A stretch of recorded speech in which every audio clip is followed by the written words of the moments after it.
Ce cessez-le-feu au Moyen-Orient ressemble à une pause, mais une pause sous tension, où chacun recharge ses armes et prépare déjà le prochain mouvement. Depuis le 8 avril 2026, entre l'Iran, les États-Unis et en arrière-plan Israël, les armes se taisent partiellement. Mais les désaccords restent explosifs. Nucléaire, sanctions, détroit d'Ormuz, influence régionale. Alors, une question s'impose. Ce cessez-le-feu, faut-il y voir un échec, une illusion diplomatique ou simplement le calme avant la tempête? Iran, Israël, USA, à qui profite le cessez-le-feu? C'est le thème de ce débat politique ce soir. Bonsoir à toutes et tous et bienvenue dans votre émission.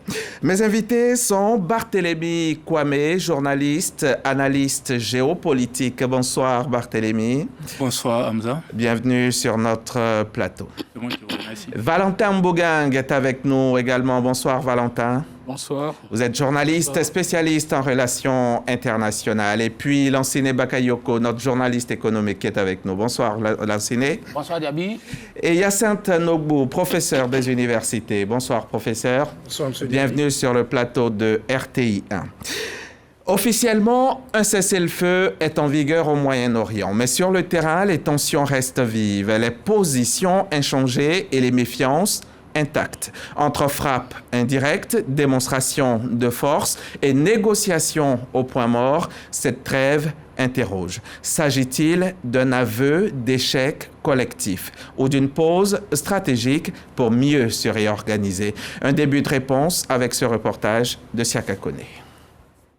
La crise américano-iranienne et l'Iran reste suspendue à un équilibre extrêmement fragile. Officiellement, un cessez-le-feu est en vigueur, mais sur le terrain, la réalité est tout autre. Le fait majeur ces derniers jours, c'est l'escalade américaine. Washington a lancé un blocus visant l'économie iranienne, notamment ses exportations pétrolières, en vue de contraindre Téhéran à céder sur la question nucléaire. Décision que l'Iran considère comme une provocation directe et à laquelle il promet riposter.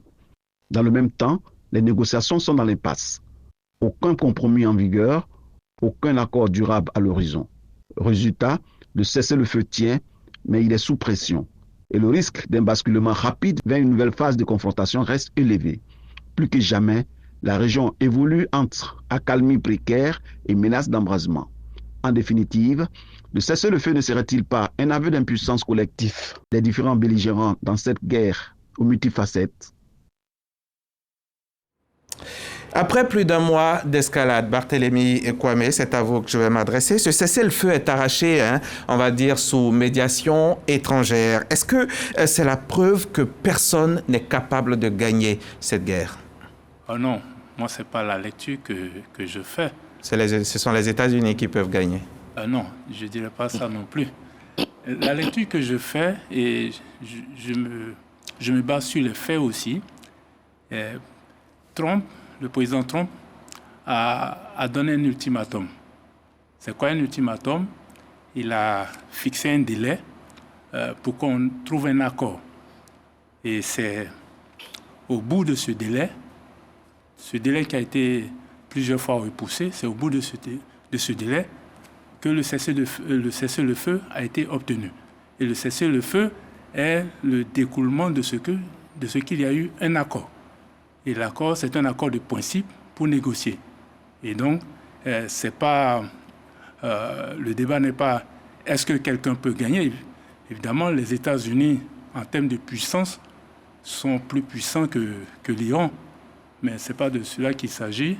Je pense que Trump est dans une logique, les Américains sont dans une logique. Ils ont fixé un ultimatum et pour moi, l'Iran a cédé. Et c'est pour cela qu'il y a eu le cessez-le-feu. Ah, pour vous, l'Iran a cédé. Les États-Unis ont lancé des frappes. Israël continue ses opérations indirectes. L'Iran riposte. Qui a réellement perdu la maîtrise de la situation? Valentin. Je pense que pour commencer, il faut déjà saluer le fait qu'il y ait eu ce cessez-le-feu. Au moins, on n'est plus dans les tueries quotidiennes, en tout cas s'agissant des frappes américaines israélo-américaine en Iran et vice-versa. Mais elle n'est pas prévue durer longtemps, éternellement. Oui, mais j'ai dit déjà, il faut saluer ça. Parce qu'on était dans dans une escalade meurtrière. Hein, où il faut bien se souvenir qu'avant le cessez-le-feu, on était face à quelqu'un qui avait déjà des plans d'anéantissement d'une civilisation déjà bien avancée, et qu'au moins le cessez-le-feu a permis d'observer une pause dans les bombardements et dans les tueries. Ça, il faut le saluer. Il faut espérer que le cessez-le-feu, parce que l'importance du cessez-le-feu, c'est quoi? C'est de pouvoir permettre des négociations qui aboutissent in fine à la fin de la guerre. Donc, de ce point de vue, on peut se réjouir qu'il y ait eu cette pause et qu'il y ait eu déjà des débuts de négociations à Islamabad notamment. C'est vrai que la première phase, le premier round des négociations n'a pas donné grand-chose. Ça a été un échec. Il ne fallait pas s'attendre à des miracles aussitôt. Mais il y a d'autres rounds qui sont prévus. Et je pense que Donald Trump lui-même, le président américain, a annoncé qu'il se passerait probablement quelque chose dans les 2 jours. Donc je pense de ce point de vue, on peut dire que c'est une bonne chose, c'est une désescalade qui peut aider, en tout cas on doit en profiter pour pouvoir faire avancer le processus de sortie des crises. Mais ce cessez-le-feu intervient même alors que les négociations sur le nucléaire sont dans l'impasse. Oui, mais comme je disais tout à l'heure, le cessez-le-feu permet d'engager des négociations. Et la base des négociations actuelles, c'est à la fois le plan, surtout le plan en 10 points de l'Iran, qui a été accepté par Donald Trump. C'était un point de négociation. Il faut savoir qu'avant ce plan en 10 points, il y avait le plan en 15 points de Donald Trump. Donc il y a un plan en 10 points qui est là, qui prévoit des points de négociation. Donc on sait tous les points cruciaux. Il y a déjà la question aujourd'hui du détroit d'Ormuz, qui est devenue une question centrale. Elle ne l'était pas avant le début de la guerre. Ça aussi, c'est un phénomène né après la guerre. L'entrave à la circulation maritime en violation naturellement du droit de la mer. Il y a le point donc du détroit d'Ormuz. Il y a le point également central qui est l'un des points ayant déclenché le conflit officiellement, c'est la question du nucléaire. Alors ça, évidemment, il faut s'attendre à ce qu'il y ait des négociations longues et âpres sur le sujet. Justement, les États-Unis demandent un moratoire de 20 ans sur le nucléaire. Oui. Est-ce que cette exigence est réaliste? Bon, ce n'est pas très réaliste, puisque déjà en face, pour le moment, les premiers éléments des négociations, c'est que l'Iran accepte au moins une pause de 5 ans, ce qui peut paraître plus raisonnable, plus réaliste que 20 ans. 20 ans, si vous stoppez un programme pendant 20 ans, c'est que le programme est terminé. Alors que le programme iranien également a un volet d'abord, c'est un volet civil important, parce qu'il faut savoir que l'Iran d'aujourd'hui, c'est une grande puissance industrielle qui compte dans le monde, et avec un pôle d'industrie chimique et autres pétrochimiques très important, et qui a besoin, tout comme la population iranienne de près de 100 millions d'habitants, qui a besoin d'énergie. Et cette énergie, ce n'est pas les simples centrales classiques qui peuvent la fournir. Il y a un besoin clair pour l'Iran de développer l'énergie nucléaire. Maintenant, la question se situe au niveau de l'enrichissement, du degré, du niveau d'enrichissement de l'uranium, parce que les Européens, les Occidentaux, les Américains, de manière particulière, estiment que le niveau d'augmentation est très élevé et proche du niveau qui peut permettre la fabrication d'une bombe atomique. C'est ça le point d'achoppement, et c'est l'un des points cruciaux pour les négociations. Qui va céder? Est-ce que je ne vois pas l'Iran en train d'accepter une pause de 20 ans? Je pense que c'est le travail aujourd'hui des négociateurs de faire avancer les positions, de faire en sorte de minimiser donc les points de vue des maximalistes. Et cette demande de moratoire de 20 ans, qui est cette demande donc de Donald Trump, certains analystes pensent que c'est une stratégie pour faire échouer les négociations. Professeur Nogbou. Alors d'abord, je voudrais dire que, comme le dit Jonathan Gottan, c'est une paix négative. Une paix négative parce que les positions n'ont véritablement pas changé. Nous sommes dans une gestion du conflit, et la gestion du conflit n'est pas la résolution du conflit. Parce que dans ce principe-là, c'est comme si chacun reculait pour bien se réarmer et revenir. C'est donc une rationalité stratégique qui n'a rien à voir avec une mise à fin, pour ne pas dire une mise à feu de la guerre. La mise à feu de la guerre ici pour dire que la guerre se serait arrêtée. Donc, est-ce que nous reculons pour mieux sauter, mais mieux sauter dans le sens négatif pour attaquer l'autre, ou est-ce qu'on règle le problème? Ceux qui pensent que c'est un échec, je ne pense pas que ce soit un échec. Non, pas encore un échec, c'est une stratégie. Ils savent bien que ce moratoire ne sera jamais accepté par l'Iran. Tout à fait. Et donc, Donald Trump annonce cela parce que, voilà, il a sa stratégie derrière la tête. Ben, il peut avoir sa stratégie derrière la tête, sauf que l'Iran d'aujourd'hui n'est plus l'Iran d'hier. Du coup, les choses qui sont en train de se passer, c'est une nouvelle donne dans le monde. Le monde a changé. Mais en même temps, Donald Trump estime que les dirigeants iraniens ne sont pas très honnêtes. Et c'est ça le point de départ. Si vous regardez, il y a eu un moment où les choses ont été stoppées, on a bloqué l'avancement des travaux, mais c'était 3 points pour aller à cette guerre. La question du nucléaire, les missiles, et puis je pense que le changement de régime qu'il a demandé. Mais est-ce que les 3 points ont été atteints? Les 3 points n'ont pas été atteints. Est-ce à dire qu'on va continuer la guerre ou bien on va arrêter la guerre, mais l'arrêter comment? Au profit de qui? Qu'est-ce que le monde pense aujourd'hui de cette situation? En réalité, c'est de ça qu'il faut qu'on parle. Je ne pense pas pour moi que ce soit un aveu d'échec. Il faut plutôt penser à ce que peut avoir tout un chacun avec cette trêve. L'Iran peut se réorganiser, tout comme les États-Unis qui se réorganisent pour pouvoir repartir. Mais nous pensons. Donc cette pause leur permet de souffler, de se préparer à repartir de plus belle. Si vous prenez les coûts en milliards dépensés par les États-Unis, ce que l'Iran a dépensé, qu'on le veuille ou non, chacun a perdu énormément de moyens économiques. Surtout les pertes en vies humaines. Mais là, on ne peut pas les quantifier parce qu'une vie humaine équivaut à une autre vie. Et donc, il faut faire attention à cela. Est-ce que ce cessez-le-feu ne révèle surtout pas une vérité simple, Bakayoko? Cette vérité-là, comme quoi au Moyen-Orient, la guerre, c'est facile de la déclencher au Moyen-Orient, mais difficile d'y mettre fin. Oui, effectivement, je crois que tu as raison, Diaby, parce que quand une guerre se déroule au Moyen-Orient, les implications sont énormes, les implications sont éparses, multiformes, parce que les positionnements géopolitiques, géostratégiques sont imbriqués. Vous ne pouvez pas attaquer la Syrie sans que, en tout cas la Syrie de Bachar en son temps, sans que l'Iran ne se sente concerné.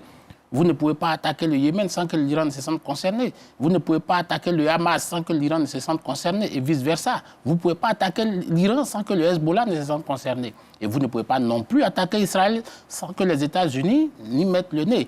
Donc forcément, dans cette partie du monde, il y a que nous sommes dans une situation confuse, mais éclairée également. Et donc, fatalement, toujours, quand il y a une guerre dans cette partie, dans un des pays de cette partie du monde, forcément, les implications vont même au-delà de cette zone du Proche-Orient, du Moyen-Orient, et vont au-delà même de cette zone pour atteindre le reste du monde. Aujourd'hui, on voit bien que les implications économiques sont énormes, avec, pas la fermeture, mais les perturbations au niveau du détroit de Dormouz, fait que les circuits commerciaux sont obstrués naturellement, ça provoque un renchérissement des coûts, les coûts de facteurs et donc une inflation généralisée au niveau du monde et sur des produits stratégiques comme le gaz et le pétrole. Et pourtant, malgré la guerre, les marchés s'ajustent, hein, M. Bakayoko, les marchés s'ajustent et certains acteurs profitent. Bien sûr, bien sûr. On dit, quand quelqu'un a perdu son mouton, quelqu'un est bien heureux de faire une sauce bien succulente avec le gibier qui est mort. C'est vrai, le berger peut être en train de pleurer, mais la cuisinière est en train de jubiler. Donc forcément, le malheur des uns faisant le bonheur des autres, si le coût du pétrole, par exemple, augmente, il y a des pays qui sont des grands producteurs de pétrole qui profitent de l'occasion. Aujourd'hui, par un pays comme l'Algérie, par exemple, qui est un grand producteur de gaz, aujourd'hui, les marrons, parce qu'ils produisent, ils ont ouvert même des lignes. Vous avez vu une intense activité diplomatique en direction d'Alger ces derniers temps. Ce n'est pour rien d'autre que pour le gaz. Et puis, il y a d'autres pays. Et puis, indépendamment de ça, il y a d'autres pays aussi qui se positionnent, même au point de vue diplomatique, au point de vue politique. Un pays comme le Pakistan, qui est un pays un peu en quarantaine aujourd'hui, est au cœur de la diplomatie, même s'il est soutenu par la Chine, même si ces négociations qui se déroulent à Islamabad, ces négociations ont été favorisées par la Chine. Et puis, vous savez, dans cette affaire, c'est sans doute un échec, mais il y a une part de victoire pour d'autres. Et moi, clairement, à l'opposé de Barthélemy, je pense qu'il y a un échec. S'il y a un échec américain, parce que l'objectif, c'était quoi? Le procès l'a relevé, c'était d'en finir avec l'Iran en quelques jours. Tout le monde avait pensé qu'en 3 jours, 2 jours, l'Iran aurait capitulé. Mais aujourd'hui, l'Iran résiste. Et puis, cela prouve quoi? Cela prouve que le régime iranien était préparé à cette guerre depuis longtemps. Parce qu'aujourd'hui, si vous remarquez, tout l'establishment de l'Iran a été décapité, mais l'Iran est un peu comme une fleur, c'est métamorphosé, a régénéré, et le régime tient. Et donc, nous voyons clairement aujourd'hui que l'Amérique n'a pas réussi à enterrer le régime iranien.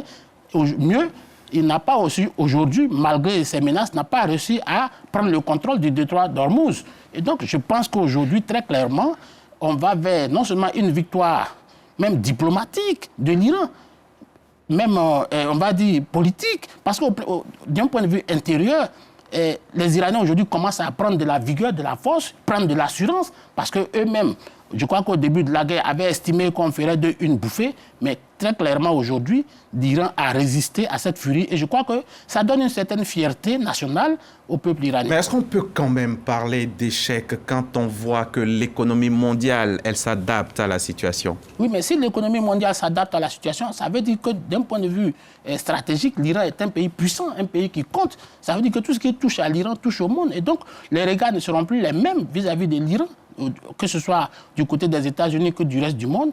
Aujourd'hui, quand vous voulez attaquer l'Iran, vous devez réfléchir par 2 ou 3 fois parce que les implications peuvent vous toucher vous-même. Et aujourd'hui, nous en sommes là. Barthélemy Kwame. Oui. Non, je pense que il faut faire le distinguo entre ce qui est dit dans les médias et ce qui peut être la réalité. Les médias ne disent pas forcément ce qui est vrai. Les médias et j'allais dire l'opinion véhiculée sur tout ce qui est nouveaux médias aussi, ne sont pas forcément conformes à la réalité. Je veux relever ici qu'on a une forme de discours anti-Trump qui est propagé à longueur de journée. À partir de maintenant, faites la remarque. Quand Donald Trump et les Américains posent un acte, on va chercher les défauts, les insuffisances, les limites de l'acte, ce qui n'est pas mauvais. Par contre, quand en face de lui, des gens posent des actes ou un acte, on va plutôt chercher les atouts, les gains, les réussites de cet acte. Oui, on a ce narratif. C'est cette guerre-là qui a lieu.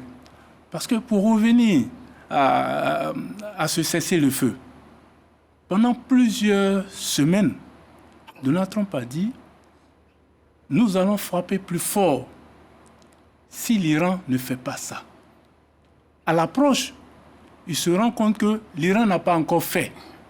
Mais en tant que responsable, en tant que dirigeant, conscient de ce que frapper, c'est détruire, il dit « Bon, je laisse encore quelques jours ou quelques semaines. » Mais il y a des gens qui voient en cela une faiblesse. Et des gens... Barthélemy, l'Amérique n'a pas cette humanité que tu as décrit, je ne crois pas. Non, ne pense pas. Cette humanité, je ne pense pas que Donald Trump l'a. Mais c'est une erreur que vous faites. Parce qu'il a attaqué plusieurs pays sans regret. Non, c'est une erreur que vous faites. L'Amérique a cette humanité. Pourquoi est-ce qu'on parle du rêve américain? Beaucoup de gens de chez nous, je veux dire d'Africains, sont allés et ont réussi aux États-Unis. Même avant Trump. Et même avec Trump, malgré la politique d'immigration qui a été corsée, mais là aussi, cela découle d'un certain nombre de choses. Mais il y a des gens qui partent d'Afrique et qui vont aussi aux États-Unis. Donc, on ne peut pas dire que l'Amérique n'a pas cette humanité. L'Amérique de Donald Trump. Même l'Amérique de Donald Trump, oui. Parce que quand Donald Trump dit « je vais frapper », et qu'à quelques heures ou à quelques jours de son ultimatum, il dit « je donne des jours supplémentaires ». Mais ne voyez pas en cela une faiblesse. La preuve. Il faut voir l'humanité, la grande humanité de l'Amérique. Je ne parlerai pas d'humanité, je parlerai plutôt de responsabilité. Oui, parce qu'un responsable... Mais elle n'était pas présente, cette responsabilité, au début de la guerre, le premier jour des frappes, la décapitation de l'Iran avec la mort, le décès, non, pas la mort, l'assassinat, il faut l'assassinat dire du guide dirigeants, suprême. oui. Ce que je veux dire, et vous l'avez relevé ici, cette guerre a été préparée par chacun depuis longtemps. Il ressort dans les médias et de tous les commentateurs que ça fait 40 ans, plus de 40 ans que l'Iran prépare cette guerre. 47 ans. Voilà. Car depuis 1979 que l'Iran prépare cette guerre. Cela veut dire que l'Iran s'attendait à cela. Quand vous préparez la guerre, ça veut dire qu'à un moment donné, vous allez la mener. Et il y a une doctrine aussi qui dit que qui veut la paix prépare la guerre. Donc certainement, l'Iran en lui-même s'est dit, un jour, nous allons faire la guerre. Mais vous êtes d'accord, Barthélémy Kwame, que les États-Unis ont montré peut-être leur puissance militaire, mais sans victoire, sans victoire décisive. Non, vous ne pouvez pas dire ça. Vous pouvez pas dire il y a une victoire. Donc, c'est pour ça que je dis... Je voudrais, permettez-moi déjà de rappeler aux téléspectateurs que cette tablette, elle vous attend. Vous pouvez nous envoyer vos questions et nous allons les poser à nos invités. Allez-y. Oui. Il y a une victoire. Vous ne pouvez pas dire qu'il n'y a pas de victoire. D'abord, je voudrais recadrer les choses. En matière de guerre, il n'y a jamais de victoire absolue. Okay. Il y a toujours des pertes. Que ce soit du côté des vainqueurs que du côté des vaincus. Mais on va retenir en gros que le vainqueur a eu une victoire. Oui, on va retenir que le vainqueur a eu une victoire, mais en réalité, le vainqueur a eu des pertes. Bien sûr. Parce que quand vous prenez cette guerre que nous vivons, Bakayoko a parlé de ce que le régime n'a pas changé, mais quand Trump dit que le régime a changé, mais dans le fond, il n'a pas aussi tort que ça.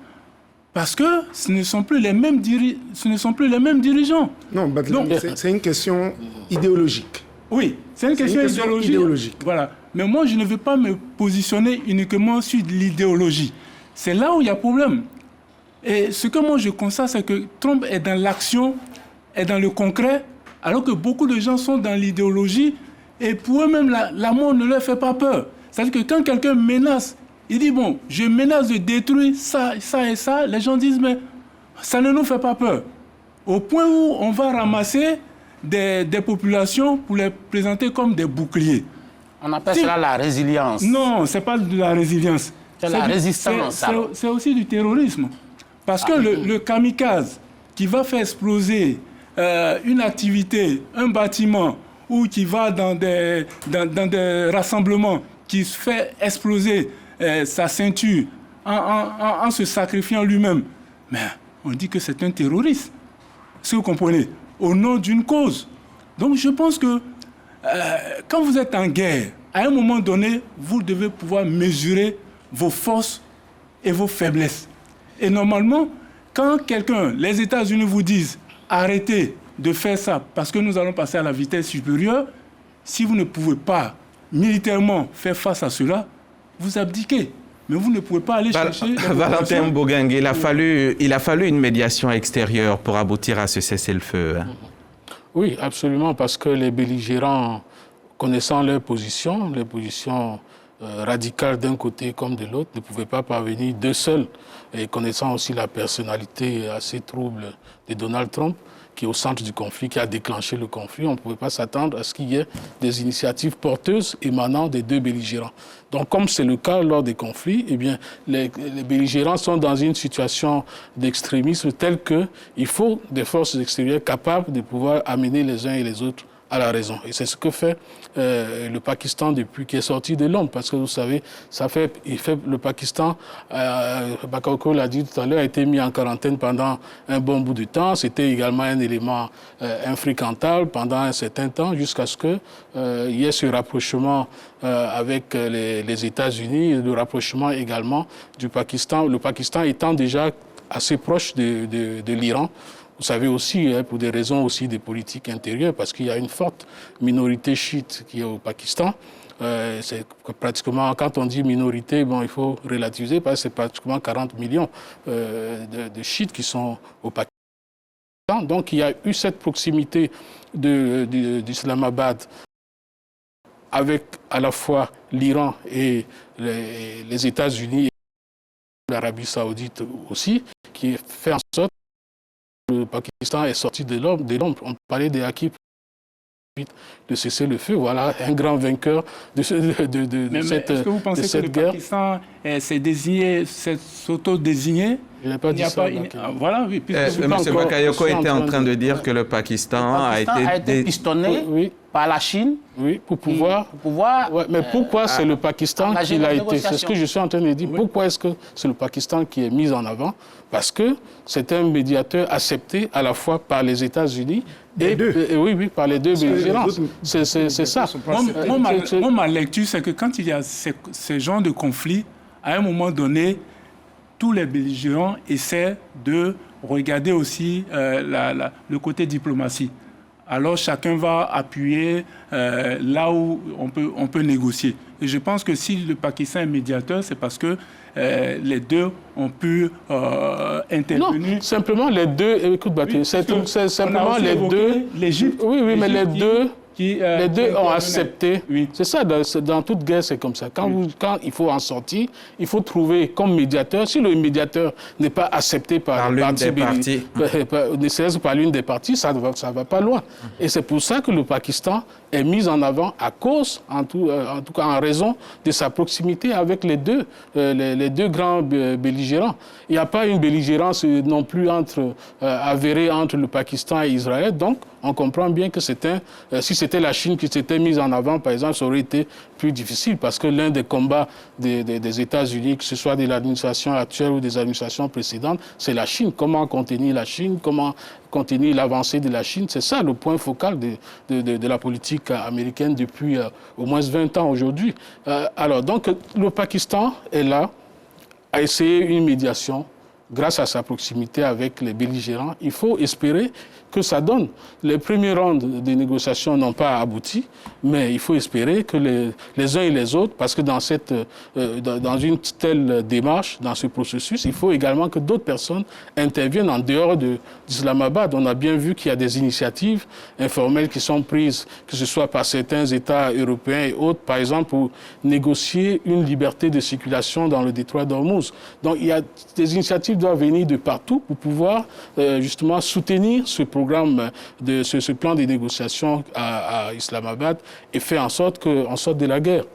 Est-ce que ce cessez-le-feu, professeur Nogbou, est-ce que ce cessez-le-feu n'illustre pas finalement un équilibre de la peur?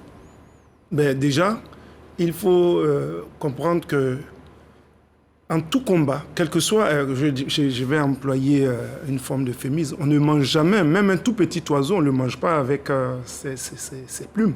Il faut lui enlever les plumes. Du coup, il y a un effort à faire. Il y a une considération. Il n'y a pas une forme d'équilibre de la terreur, mais je pense qu'à partir de l'instant où les États-Unis revoient... on peut imaginer qu'aucun des acteurs n'a envie de franchir le seuil critique.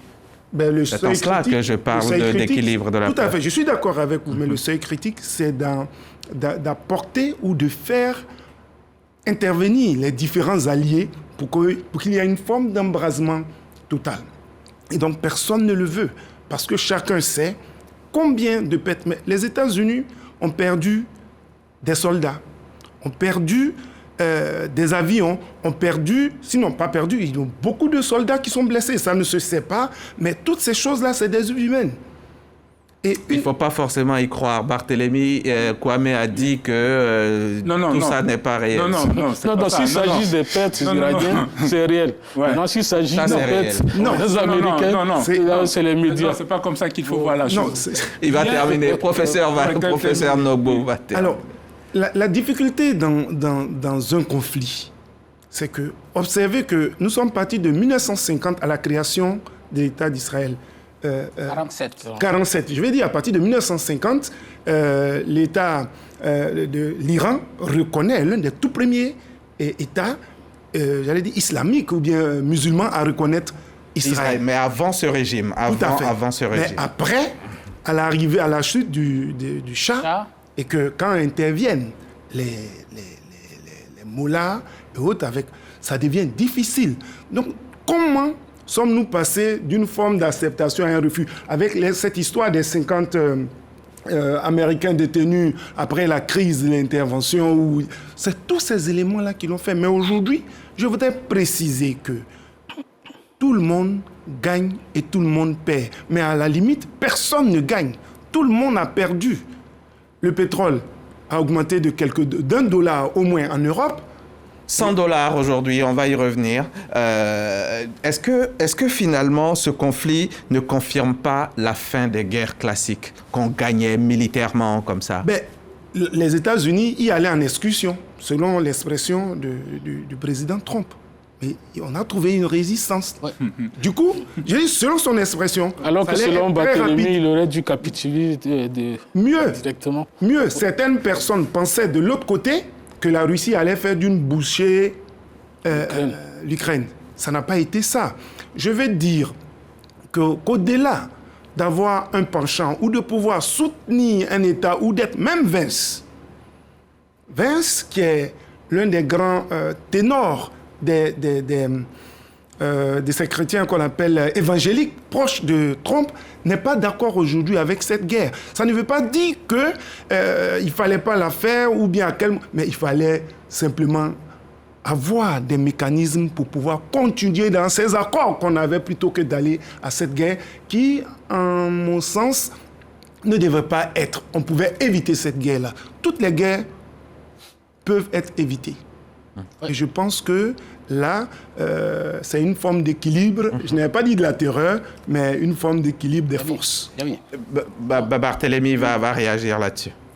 Non. En quelques secondes. Il dit que même Vance, il veut parler de J.D. Vance, le vice-président américain, qui est contre la guerre. Non, je n'ai pas dit contre. Oui, contre cette guerre en Iran, la guerre des Américains.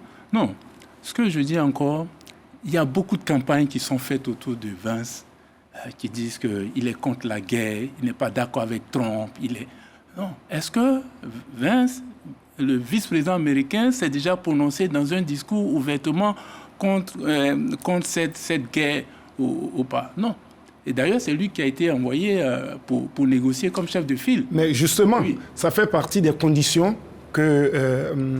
Oui, ça c'est ce que un certain nombre de médias veulent faire croire. Non, les Américains sont souverains d'envoyer qui ils veulent, qu'ils pensent nécessaire même de pouvoir discuter de leurs intérêts. Ce que je veux dire, c'est que cette guerre, on parle beaucoup de guerre asymétrique. Là, je suis d'accord avec asymétrique parce que c'est pas une guerre vraiment, j'allais dire, conventionnelle entre deux pays ou entre deux États en réalité. Mais vous êtes d'accord que l'Iran, malgré les sanctions, malgré la pression militaire, il est là, ce pays, il tient toujours? Non, l'Iran ne tient pas. C'est-à-dire il faut être réaliste. L'Iran ne tient pas. Je veux caricaturer la chose. Voilà. Techniquement ou théoriquement, on nous dit que l'Iran est en guerre contre les États-Unis. Mais l'Iran tire sur qui? Pas sur les États-Unis. L'Iran tire sur ses propres voisins, souvent même sur ses alliés. Parce que les bases américaines, c'est oui, mais vous pouvez donner les exemples autres. Mais quand l'Iran soutient la Russie pour attaquer l'Ukraine qui est soutenue par les Européens et les Américains, est-ce que Européens et Américains ont tiré sur l'Iran? Ce n'est pas la même configuration. Mais pourquoi ce n'est pas la même configuration? Non, on peut dire cela. Mais une chose est sûre, c'est que l'Iran ne tire pas sur les Américains, ne tire pas sur le sol américain. Mais comment ça se fait que des Américains sont morts alors? S'ils ne tirent pas sur des Américains. Oui, mais... Non, d'accord. Il a dit qu'il ne tire pas sur le sol américain. Oui, sur le sol américain. Pas sur le sol américain. Donc on a beau dire, l'Iran c'est comme quelqu'un qu'on frappe, qui se débat et qui fait des victimes collatérales, mais ce n'est pas des victimes, j'allais dire, américaines. C'est parce que une vie est une vie, c'est-à-dire que ce soit un Américain qui meurt ou un Qatari qui meurt, oui, ça choque tout le monde. Sinon, en réalité, l'Iran n'est pas encore en guerre contre l'Amérique. Est-ce que les sanctions économiques, Bakayoko, les sanctions économiques contre l'Iran l'ont vraiment fragilisé? Bon, en l'état actuel, je l'avais cru, mais en l'état actuel, je reste assez mitigé sur la question. Pour vous, le régime n'est pas affaibli? Pour moi, le régime n'est pas affaibli. Et il faut dire à Barthélemy que l'Iran, ce n'est pas une guerre asymétrique. C'est une guerre conventionnelle. Mais s'il devait avoir une guerre asymétrique, c'était en faveur de l'Iran. Parce que l'Iran, pour parler comme les Ivoiriens, c'est nuitamment que l'Iran a été attaqué. On a vu des navires, la US Navy s'installer aux abords de l'Iran, mais l'Amérique n'a pas clairement déclaré à une semaine, à un mois, pour dire dans un mois, nous allons venir vous attaquer. C'est pendant que les Iraniens étaient en train de dormir la nuit que les Américains ont engagé les hostilités. Donc ça, il faut le savoir. Maintenant, vous dites que J.D. Vance n'est pas tout à fait en conformité avec Donald Trump. Oui, je suis bien d'accord. Parce que moi, je dis. Non, tu dis que J.D. Vance est en harmonie avec Donald Trump dans cette guerre. Mais nous disons que J.D. Vance n'est pas un extrémiste dans cette guerre. C'est vrai, il y a d'autres extrémistes comme les Marco Rubio, oui, mais J.D. Vance reste quand même quelqu'un d'assez humain dans cette guerre. Maintenant, vous dites, Barthélemy, pourquoi l'Iran attaque ses voisins? Mais en réalité, l'Iran a bel et bien raison d'attaquer ses voisins parce que c'est sur le sol de ses voisins. Pas directement les voisins, les bases des Américains. Non, je dis les bases américaines. Oui, bien sûr, ce sont les bases américaines. Oui, enfin, s'il te plaît. Ça, c'est le narratif. S'il te plaît. C'est le narratif. Sinon, quand on attaque un champ gazier au Qatar, c'est pas une base américaine. Non. Quand on attaque un hôtel... ce sont des dommages collatéraux. Non, ce ne sont même pas des dommages collatéraux. Oui. C'est-à-dire que ce sont ces infrastructures qui sont utilisées qui alimentent la guerre. Parce qu'en réalité, ces bases pétrolières qui sont attaquées, mais ce sont ces bases pétrolières qui sont visées par les États-Unis et les États-Unis veulent soumettre l'Iran en utilisant ces mêmes bases pétrolières en Iran. Donc, je crois que l'Iran est en capacité d'envoyer des missiles de longue portée aux États-Unis s'en prendre naturellement à ceux qui sont les amis de l'Amérique dans la zone. Parce que c'est à partir de ces bases que les frappes partent pour aller atteindre l'Iran. Donc c'est tout à fait normal que l'Iran cherche aussi à détruire l'infrastructure d'où part son malheur. L'infrastructure d'où part son malheur. Donc l'Ukraine devrait aussi attaquer les alliés et l'Iran et tous ceux qui sont... Est-ce que l'Ukraine en a les moyens? Valentin Mbogang, est-ce qu'on peut dire qu'on assiste là à un échec du droit international face aux puissances, face à la logique des puissances? Clairement. Très clairement. Il y a sans embâche, nous sommes dans un effritement total du droit international. Je disais un peu la dernière fois, lors de notre débat ici même, que depuis la fin de la Première Guerre mondiale, c'est maintenant qu'on assiste vraiment à un effondrement.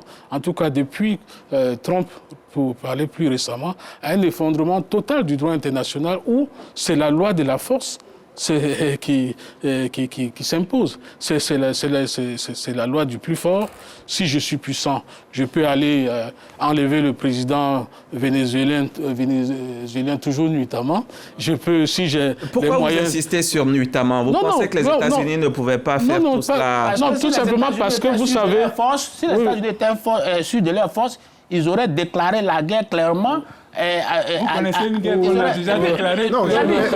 Diaby, il faut que je lève cet équivoque. Vous savez, allez-y, clairement, les États-Unis sont en position de capitulation. Pourquoi? Simplement parce que les États-Unis avaient dit qu'ils allaient faire de l'Iran un cimetière dans les 40, les 72 heures. Non, et puis aujourd'hui, le fait qu'on aille négocier au Pakistan, le Pakistan qui est, on va le dire, est un ennemi traditionnel des États-Unis, être obligé d'aller négocier sur cette terre, parce que j'ai vu J.D. Vance dessus à Islamabad, ça veut dire clairement que les États-Unis aujourd'hui font ce qu'ils n'auraient jamais dû faire. Ça dit qu'ils se font harakiri parce qu'ils sont en situation de faiblesse face à la puissance. D'accord, nous allons répondre, Barthélemy Kwame, nous allons répondre à deux questions des téléspectateurs. Pourquoi les États-Unis et d'autres pays ne veulent pas que l'Iran ait la bombe atomique comme Israël? Oui, la bombe nucléaire. Trump l'a expliqué, on ne peut pas laisser la bombe atomique dans les mains de n'importe qui. Barthélemy vous demande Trump. Sur ce point... Trump a-t-il le droit de décider qui doit l'avoir ou qui ne doit pas? Non seulement il y a les traités, il y a les règles, il y a les lois internationales. Vous parlez justement de droit international, mais je pense que le droit international impose la limitation de l'armement. Et justement... Et pourquoi à un certain moment, il faut respecter ce droit international et puis à un autre moment, non? Sur ce point, je voulais simplement dire qu'on peut être un pro-américain et puis avoir au moins une certaine vision des choses. Vous parlez de qui? Et même une certaine puissance. Je veux simplement dire que personne n'est plus humain pour détenir une bombe ou X éléments, et puis un autre humain qui a les mêmes capacités que vous n'a pas le droit d'en détenir. Vous ne pouvez pas préjuger. Donc pourquoi? Pour vous, on doit tous s'en détenir tant qu'on le veut. Je veux dire, si X a le droit de l'avoir et d'en utiliser, Y aussi a le droit de l'avoir. Maintenant, si nous voulons, nous désarmons tout le monde et puis on regarde comment cela peut se faire. Si, je viens sur le nombre, par rapport à l'enrichissement, par rapport au nombre de matériel, mais les pays n'ont pas les mêmes, tous les pays du monde, aucun pays, je veux dire, les pays n'ont pas les mêmes budgets. C'est la même chose que si nous avons suffisamment d'ingénieurs pour créer des choses, on les fait. Ceux qui peuvent le faire, le font. Si nous pensons qu'il y a une forme d'équilibre, qu'il faut équilibrer la terreur, il faut le faire. Si nous pensons qu'il ne faut pas équilibrer la terreur, on désarme tout le monde et puis on peut avancer. Mais moi, je pense que personne ne peut pouvoir dire... Vous avez le droit d'avoir les armes. Vous avez le droit d'avoir des armes. Lui, il n'a pas le droit d'avoir les armes. Ça, c'est pas juste. Barthélémy Kwame n'est pas du tout d'accord avec vous. Justement, vous parlez de droit international. Voilà, maintenant, il va invoquer le droit international. Malheureusement, ce sont des éléments constitutifs du droit international. Voyez-vous, il y a... Le droit doit-il se dire à la tête du client? Non, pas la tête du client. Il veut nous parler du traité. On va laisser Barthélémy développer. Il va nous parler du traité. Barthélémy va développer. Quelle est la base légale? Allez-y. Comme tu parles de droit international. Vous allez me demander quelle est la base légale du fait qu'il y a 5 pays qui sont membres du Conseil de sécurité des Nations Unies. Pourquoi tel est membre et tel autre n'est pas membre? Pourquoi? Pourquoi est-ce qu'un pays comme la Russie est membre et puis un pays comme... Mais pourquoi est-ce qu'on ne pourrait pas le redéfinir? Oui. Pourquoi est-ce qu'on ne pourrait pas le redéfinir? En tout cas, messieurs, sur le papier, les armes se taisent, mais dans les faits, rien ne semble réellement bouger. Les lignes restent figées, les intérêts divergent profondément et les tensions demeurent palpables malgré les annonces officielles. Dès lors, une question se pose. Ce cessez-le-feu est-il une véritable avancée ou une simple mise en scène diplomatique destinée à gagner du temps? On va le savoir dans ce reportage de Siaka Kone. Sur le papier, les armes se taisent. Mais dans les faits, rien d'un changement profond. Les positions restent figées, les intérêts divergents et les tensions toujours palpables, voire plus intenses. Pour les grandes puissances, ce cessez-le-feu permet surtout de montrer qu'elles gardent la main, qu'elles peuvent encore peser sur le cours des événements. Du côté des belligérants, cette trêve ressemble davantage à une pause stratégique. On se réorganise en vue de préparer la suite. Alors, paix sincère au théâtre diplomatique, difficile de trancher, mais une chose est sûre. Sans avancée politique concrète, le cessez-le-feu apparaît comme une simple parenthèse mise en scène par les différents protagonistes. Et ce, au détriment des populations respectives et de bon nombre d'États aux économies fragiles. Alors, Israël continue ses frappes au Liban. Les tensions persistent au Golfe. Est-ce qu'on peut parler d'un cessez-le-feu sélectif? Hypocrite, Barthélémy. Non, ce n'est pas un cessez-le-feu collectif ou sélectif. D'abord, il faut se réjouir, comme Bakayoko l'a dit, je pense que Professeur Nobu aussi l'a dit, et Valentin aussi, il faut se réjouir de ce qu'il y ait le cessez-le-feu. Même s'il est sélectif? Non, il n'est pas sélectif. Déjà, les frappes se poursuivent au Liban. Il est précaire. Déjà, cette façon de gérer la guerre, cette gestion de cette guerre-là est différente de beaucoup d'autres guerres qu'on constate, qu'on voit. Tout à l'heure, la question que tu as posée, c'était de dire, mais est-ce qu'au Moyen-Orient, les guerres, on sait quand ça commence, mais on ne sait pas quand ça... Pour qu'elles s'achèvent, c'est difficile, oui. Non, je pense que c'est plutôt le contraire. Ah, elles finissent vite. En général, facilement. En général, les guerres, on sait quand ça commence, mais on ne sait pas quand ça finit. Par contre, au Moyen-Orient, il y a tellement d'intérêts en jeu, intérêts mondiaux en jeu, qu'on peut savoir quand est-ce que ça finit. Celle-ci finit quand, Barthélémy? Oui, elle est déjà en pause. Elle est déjà en pause. Alors que prenez une guerre comme celle entre Inter-Soudan, dans le Soudan, le Soudan de l'ex-président Béchi. Cette guerre-là continue, elle est même oubliée. Pourtant, tous les jours, les gens meurent. On a beau changer les choses, mais ça continue. Il y a encore d'autres guerres sur la planète, et notamment sur notre continent africain, malheureusement, mais qui semblent être oubliées, qui déciment les populations. Alors que cette guerre-là, tout comme la guerre d'Ukraine, vous avez des gens qui œuvrent tous les jours à ce que ça s'arrête, et on a de temps en temps des cessez-le-feu comme ça. Ce qu'il faut voir, c'est que les guerres, ça ne s'arrête pas. Ce n'est pas un bouton qu'on appuie. On peut appuyer un bouton pour faire la guerre, mais pour arrêter, ça peut paraître compliqué. Mais il faut donc se réjouir que ça s'arrête. Et ce cessez-le-feu, allez-y. Ce que je veux dire, c'est que techniquement, et tous les jours, on nous le répète à la télé, à la radio, partout, que les deux Corées sont en guerre. Pourtant, ça fait des décennies que les deux Corées ne se battent plus. Mais si la guerre a plusieurs formes, elle peut être chaude comme froide.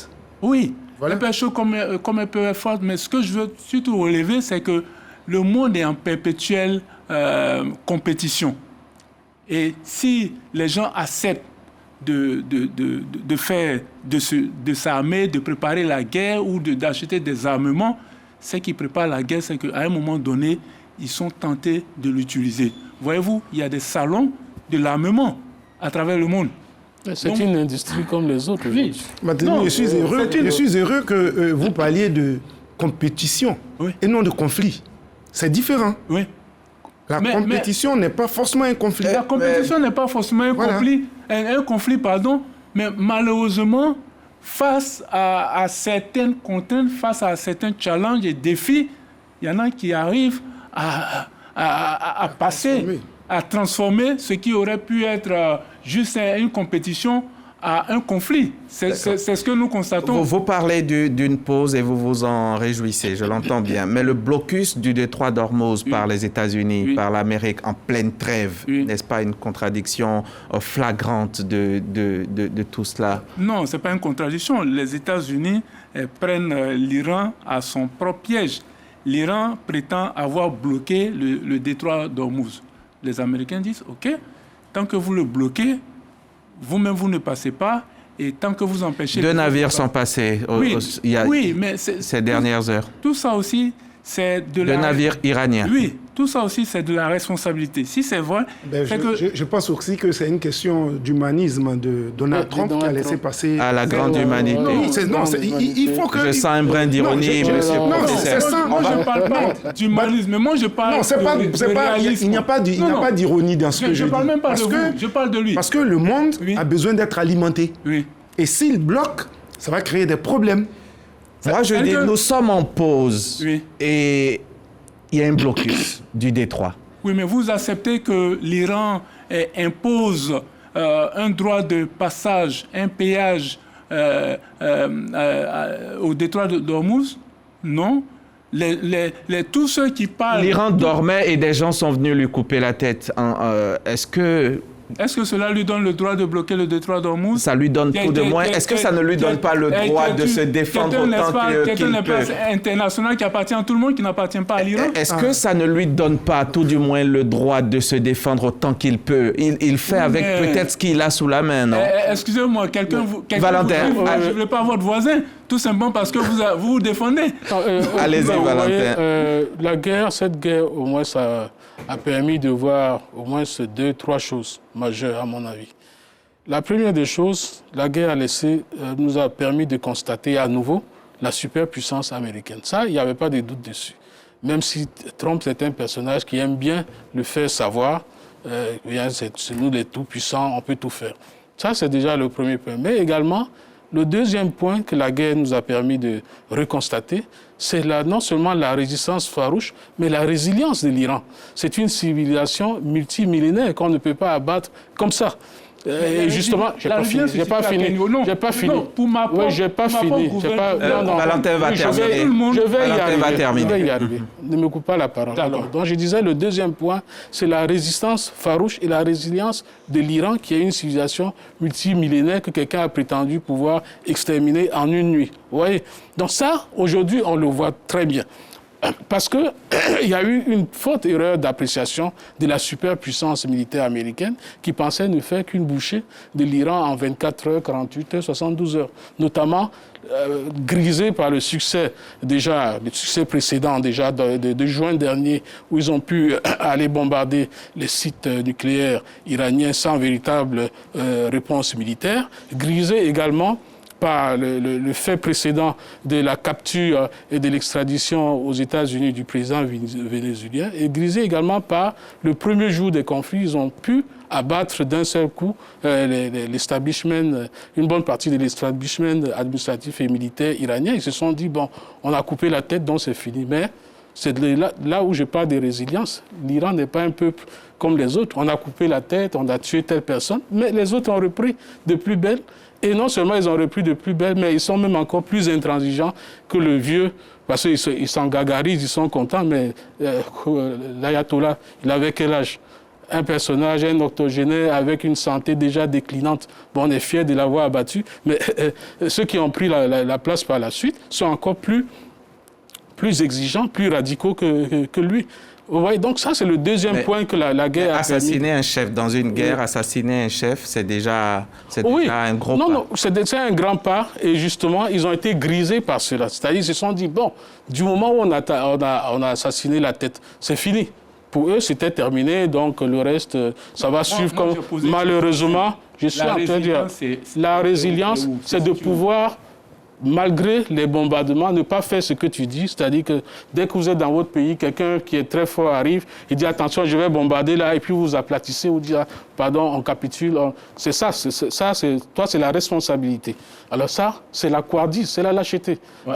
On n'est pas en face d'un pouvoir ou d'un pouvoir lâche, ni d'une population lâche, parce que personne n'a obligé les gens à aller, par exemple, sur les sites, à bombarder pour dire « nous sommes là ». C'est des populations qui se transportent, et c'est une résilience que l'Iran a depuis des millénaires, qui a échappé à plusieurs invasions, à plusieurs tentatives et autres. Donc, ce n'est pas un phénomène actuel.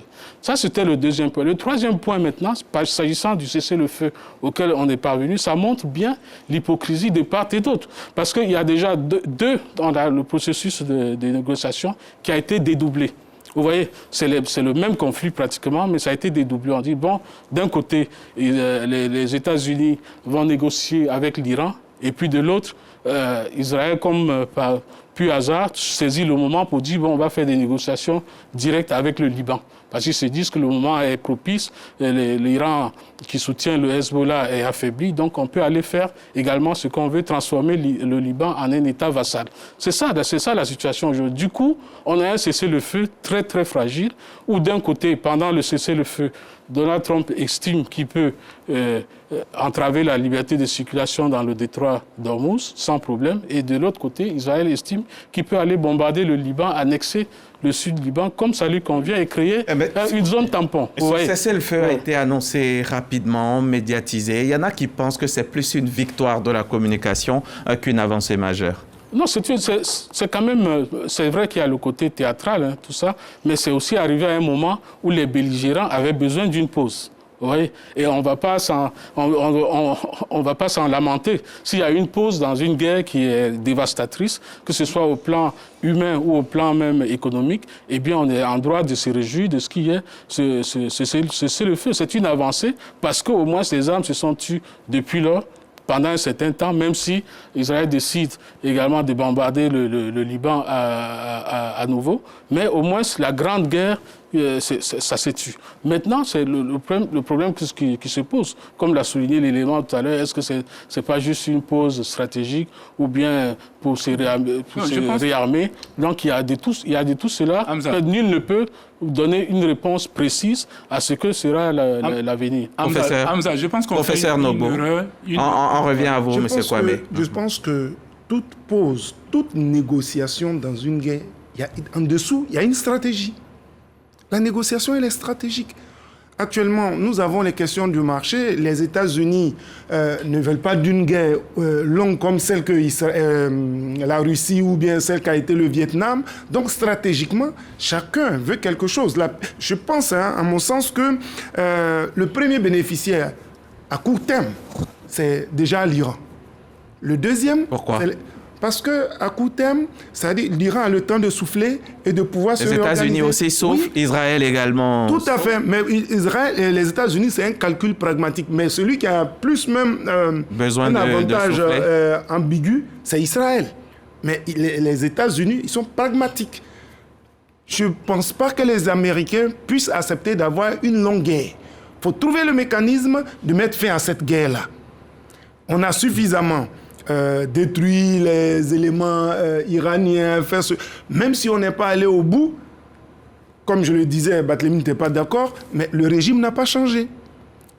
Et ceux qui sont là peuvent être encore plus radicaux que le vieil homme qui, lui, était en phase de... Voilà, donc du coup, il faut comprendre que la situation actuelle, chacun y gagne. Mais à la fin, c'est tout le monde qui paie parce que le coût du marché a flambé au niveau du pétrole et tout ce qu'il y a. Donc, à mon avis, c'est une bonne chose que de faire cette pause. Et c'est tout cela qui avait été appelé paix négative. Tout à fait, comme je l'ai dit. Hamza, ce que je relevais, c'est que ce n'est pas une pause qui arrive parce que un médiateur a dit il faut arrêter, il faut faire un cessez-le-feu. Non, Trump a été très clair. Je pense que 2 semaines avant ce cessez-le-feu, il a dit il faut qu'on ait un deal. C'est-à-dire il faut qu'on ait un accord. Si on n'a pas un accord, parce qu'on parle des menaces de Trump sans parler de ce qu'il vise, de ce qu'il recherche. Il dit si on n'a pas un accord, il va avoir ça. C'est donc Donald Trump qui demande l'accord. C'est Donald Trump qui dit qu'il faut qu'on ait un accord, parce qu'il ne cherche pas à bombarder pour bombarder. Il dit qu'il faut qu'on ait un accord. Si on n'a pas un accord, tel jour, à minuit, on fait ça. Et voyez-vous, l'Iran a toujours dit non, on ne négocie pas, et que peut-être même que Trump, il se parle à lui-même. Et vous voyez sur les réseaux sociaux des caricatures de Trump qui appelle, qui décroche le téléphone, et qui est un autre Trump qui décroche aussi pour écouter le même Trump, pour dire que non, en réalité, les Américains ne discutent qu'avec eux-mêmes. Mais la réalité est apparue aux yeux de tout le monde. On a vu que l'Iran a accepté un cessez-le-feu. À partir du moment où l'Iran accepte le cessez-le-feu, ça veut dire que l'Iran négociait depuis. Et Trump le disait, il négocie. Pendant qu'ils se battent, il négocie avec nous, il négocie fort. Pendant que l'Iran disait non, on ne discute pas. Oui, à un moment même, ils disent il peut y avoir des canaux. Il disait même qu'il n'était pas en train de discuter. Il n'était pas en train de discuter. Et il y a même une phrase qui a été sortie par un responsable iranien qui disait cette guerre-là, l'Iran va la mener et l'Iran va l'arrêter quand l'Iran lui-même aura voulu l'arrêter. Oui, mais il y a des propos pareils aussi de Trump. C'est des propos pendant la guerre. C'est pas pareil au niveau de Trump. Pendant la guerre. Je veux dire qu'on était dans une logique d'ultimatum des Américains et de Donald Trump plus précisément. Si vous pensez que l'Iran est en position de force, alors l'Iran laissait passer l'ultimatum. L'Iran résiste. Non, l'Iran aurait dû laisser passer. Si vous êtes convaincu que l'Iran est en position de force, pourquoi l'Iran qui se dit fort, justement, je vais la poser votre question à nos invités. Pourquoi l'Iran qui se dit peut-être assez résilient n'a pas laissé l'ultimatum arriver à son terme, professeur? Non, les ultimatas, on peut les accepter comme ne pas les accepter. Et là, ils l'ont accepté. Mais je veux dire que de 15 points, on est arrivé à 10 points. Ça veut dire que, de part et d'autre, chacun laisse... Quand on va en négociation, chacun fait des concessions. C'est logique. Et c'est ce que je m'évertue à faire comprendre. Oui. Les États-Unis perdent des hommes, l'Iran en perd, l'économie mondiale commence à être en difficulté. Les États-Unis devraient pouvoir finir cette guerre-là au plus tôt. Elle n'est pas finie, nous y sommes encore. Les marchés pétroliers s'emballent. Tout flambe, oui. Mais c'est normal que chacun accepte de jeter ou d'abandonner quelque chose pour qu'on puisse y aller. Et puis, encore que les 10 points, on n'a pas les mêmes 10 points de part et d'autre. Hein. Mais justement, ce que je veux dire, c'est que vous allez me donner les 10 points iraniens, je vais vous donner les 10 points iraniens. 15 points. Il va donner les 10 points iraniens. On va avoir 10 points iraniens ici. Ça. De même qu'on aura les 15 points américains différents. Je veux simplement dire que l'essentiel, c'est qu'ils acceptent de se retrouver. et qui veulent parler. Et c'est ce que recherchait Donald Trump. Non. Et si on n'a pas un accord, alors on continue. Il cherchait à gagner la guerre en 48, 72 heures. Il n'y est pas parvenu. Oui, mais ça, c'est ce Donc que vous maintenant, dites. mais c'est ce qu'il a dit dès le départ. Mais est-ce que tous ceux qui déclenchent des guerres ne sortent pas de tels propos? Non, parce que tous ne disent pas que dans 3... De toutes les façons... Monsieur Diaby, quand on va à un match, personne ne dit « je vais à un match poupette ». Même quand Sauf qu'ici, est-ce que l'occasion a été donnée aux deux équipes de dire qu'elles vont à ce match-là, pas pour perdre ou pour gagner? L'une des deux équipes a été surprise dans son sommeil, non? Oui, mais attendez. Si vous dites que vous vous préparez depuis 40 ans ou depuis plus de 40 ans, vous pouvez pas... Vous voyez, c'est les mêmes médias qui annoncent les choses. Les médias, d'un côté... Je l'ai dit. Je l'ai dit. C'est que pendant 47 ans, il y a eu des accords. Des choses ont été faites. Ils se sont calmés. S'ils reviennent, mais attendez, quand vous êtes un pays, vous vous apprêtez, vous ne vous laissez pas surprendre. Et quand vous savez que... Jusqu'à un certain niveau quand même. Et quand on vous dit qu'il y a danger, vous arrêtez. Je vous dis que si vous, chez vous, dans votre quartier, le voisin commence à s'armer d'une certaine manière... Il faut aller le bombarder. Non, à un moment donné, vous allez le dénoncer à la police. Mais vous êtes armé comment vous? Vous qui allez le dénoncer, vous êtes armé non, j'ai envie de comprendre. Il faut le dénoncer à la police. On a des instances internationales. Voilà. Pourquoi ça n'a pas été fait? Ça a été fait. Quand les Américains disent que l'enrichissement de l'uranium à un certain niveau n'est pas tolérable. C'est pour ça qu'il y a eu des discussions à Genève et un peu partout. Mais ce que Trump a expliqué, c'est que l'Iran est allé finalement. L'Iran était dans une sorte de ruse. À un moment donné, moi j'ai suivi une interview du directeur général de l'AIEA sur une chaîne internationale où il disait qu'il n'a pas une idée vraiment précise de ce que l'Iran a comme enrichissement d'uranium. Parce que l'Iran n'est pas forcément transparent en la matière. Je pense que l'Iran lui-même, ce n'est pas de son intérêt de faire la guerre. Il n'a pas fait la guerre, on lui a imposé une guerre. Lorsque Jimmy Carter quitte et que Reagan vient, depuis Reagan jusqu'à maintenant, malgré ce que l'Iran faisait, il y avait des accords. L'AIEA cherchait à réguler, mais on n'était pas... sans pour autant être un Israélo... Non, un Iranien contre l'Iran, je veux dire simplement que on avait la possibilité d'éviter cette crise. Bakayoko. On avait la possibilité d'éviter. Moi, je pense que, Barthélemy, tu dis que tu donnes l'impression comme si le monde est régulé, en tout cas de façon principielle, par les États-Unis. Oui, par Trump. Tu dis, Trump n'a pas autorisé l'Iran.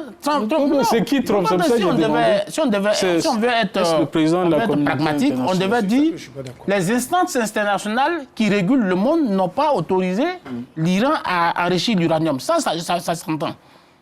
La communauté internationale a demandé à l'Iran de surseoir. Ça s'entend. Mais vous ne dites pas à l'Iran, qui est un protagoniste à une crise, demander à l'autre protagoniste que c'est lui qui doit venir régenter la vie politique, la vie sociale de notre pays. Et puis, ce que moi je vais dire, en réalité, les États-Unis sont en train de sauver la face, clairement. Parce que je ne pense pas qu'au début de cette guerre, ils avaient entrevu une négociation. Je ne crois pas. Parce que pour eux, ils venaient attacher l'Iran le bras dans le dos et puis l'obliger à démanteler ou bien lui-même démanteler vous pensez que la négociation se passe autour de quoi? S'il te plaît, de démanteler son... Non, ça devait être fait par lui-même. Ça devait être fait soit par l'Iran lui-même avec les deux bras attachés dans le dos ou bien l'Amérique elle-même allait détruire tout le potentiel nucléaire de l'Iran. Ça n'a pas été le cas. Aujourd'hui, l'Amérique est obligée de s'engager dans une négociation. Ça, c'est ça qui est la réalité internationale aujourd'hui. Est-ce que l'Amérique négocie pour sa suivi? Non, Barthélemy, pas pour sa pour son honneur. Pour son image qui est totalement écornée. Elle a l'impression qu'elle est la plus puissante du monde. Et aujourd'hui, il est établi que les États-Unis, mais justement, ils ne sont pas aussi puissants qu'ils Monsieur Bakayoko, est-ce que vous pensez sérieusement, Barthélemy, est-ce que vous pensez sérieusement, Monsieur Bakayoko, que si cette guerre se mène, que l'Iran peut tenir face aux États-Unis? Non, pas du tout. L'Iran peut-être ne pourra pas tenir, mais l'Iran a permis de changer la géopolitique mondiale. Comment? Au minimum. Comment? Pourquoi? Parce que tout le monde avait cru que les États-Unis, c'est vrai, ils ont une puissance militaire, mais on avait cru qu'ils allaient faire de l'Iran une bouchée. Et ça allait être un message... Mais c'est ce qui a été fait. Ça, c'est le narratif américain qui dit que nous avons détruit. Mais vous dites que vous avez détruit, mais l'objectif, c'était de changer la nature du régime iranien. Est-ce que la nature du régime iranien a été changée? Justement, non. D'ailleurs, quand il avait bombardé au début de la crise une école où il y avait à peu près 850 morts qui étaient des élèves, il avait répondu... Quand la communauté internationale s'était émue, il avait dit « J'ai assassiné des ayatollahs qui auraient pu devenir des dirigeants iraniens. » C'est ce qu'il a répondu. Donc aujourd'hui, moi je pense que les États-Unis, ne pouvant pas gagner cette guerre comme ils l'entendent, sont obligés de passer par une négociation afin de sauver la face. Non. Et c'est ce que nous voyons. Non, Vous pensez donc que les États-Unis ne peuvent pas gagner? Je ne pense pas que les États-Unis ne peuvent pas gagner. Les États-Unis ne peuvent pas gagner cette guerre. Ne peuvent pas. Ils ne peuvent pas. Ils ne peuvent pas, d'accord. On va retenir ça. J'ai deux questions. C'est une mauvaise chose. Bien entendu, ça c'est sûr. Parce que si elle est longue, ils perdent. Pourquoi les États-Unis veulent l'arrêter? Parce qu'elle peut être trop longue et une longue guerre nécessite un budget énorme. Et je pense que c'est par rapport au temps que va mettre la guerre que les États-Unis veulent arrêter. Et sur cette question du temps, il ne faut pas perdre de vue l'objectif majeur aujourd'hui politique américain avec les élections de mi-mandat en novembre. Vous voyez, si la guerre s'éternise et qu'il n'y a pas une victoire vraiment totale, changement de régime, uranium transféré ou volé par les États-Unis. S'il n'y a pas une victoire de ce genre et que la guerre se prolonge, ça va affecter les élections de mi-mandat. Est-ce que vous pensez que pour mettre fin à cette guerre, le président américain n'a pas qu'à appuyer sur un bouton et ce pays est rayé de la carte? Tout simplement, la guerre est finie. Oui, mais la guerre peut être finie par les États-Unis vis-à-vis de pratiquement tous les pays du monde. Il suffit d'appuyer sur le bouton, mais maintenant, il reste quoi? Il reste la question de l'image. La question de l'image, elle est essentielle dans ce conflit. Les Américains peuvent très bien détruire et exterminer tout l'Iran. Mais l'image, quelle est l'image qui reste? L'image qui reste, est-ce que l'image, ça compte ici? Parce que si on en tenait compte, on serait pas allé au Venezuela faire ce qu'on a fait. Non, mais ils ont réussi brillamment, ils ont arrêté, ils ont capturé. On n'aurait pas fait ce qu'on a fait. C'est que les États-Unis se sont engagés dans une aventure qui se révèle aujourd'hui périleuse. Ça, c'est clair. Ça ne se passe pas comme prévu. Ça ne se passe pas comme prévu. Le scénario ne se passe pas comme prévu. Tout ce que vous dites aujourd'hui, la guerre sera de longue durée, la guerre va être coûteuse, il y a une sorte de révolte intérieure au niveau des États-Unis, il peut y avoir on perd des dividendes au niveau politique à l'élection de mi-mandat. C'est tout ça mis ensemble qui montre que les États-Unis aujourd'hui, en tout cas les États-Unis de Donald Trump, ne sont pas en position de mener cette guerre contre l'Iran et la terminer totalement. Et j'ai deux petites questions ici sur ma tablette pour vous. Bonsoir Hamza Diaby, bonsoir à vos invités. Quelles seront les conséquences de cette guerre sur l'Afrique si elle perdure comme celle opposant la Russie à l'Ukraine? Première question. Déjà, les détroits... Et deuxième question, la CPI craint-elle les États-Unis ou Trump? Allez-y pour la première question. Ah oui, la première question, c'est qu'il y a le détroit d'Ormuz qui malheureusement fait monter les surenchères, fait monter les prix. Moi, je pense que techniquement, et ça, je parle sous contrôle des économistes, techniquement, la fermeture du détroit d'Ormuz, bien les perturbations dans ce détroit ne devaient pas faire grimper les prix comme on les voit. C'est quels économistes qui disent ça? Oui, je dis non, techniquement, je dis bien techniquement. Sauf que le monde n'est pas que technique. Le monde est aussi émotion. Et comment on dit ça, surenchère. C'est-à-dire qu'une petite chose a lieu, puisque le détroit d'Ormuz, on dit que ça représente quoi? 20%. 20%, c'est 1/5. Donc 1/5 ne peut pas faire grimper des tarifs au-delà de, j'allais dire, 50%, voire 100%. Mais quand il y a une situation comme ça, parce que c'est le Moyen-Orient, alors, voilà, tous les marchés s'affolent. La preuve, dès qu'on change et qu'on dit il y a une pause, il y a un cessez-le-feu, vous voyez que tout semble redescendre. Donc, quelque part, il y a une certaine émotion qui participe de l'économie, mais qui n'est pas technique. Voilà, les économistes pourront mieux l'expliquer. Mais je reconnais qu'il peut avoir, sinon il y a des répercussions.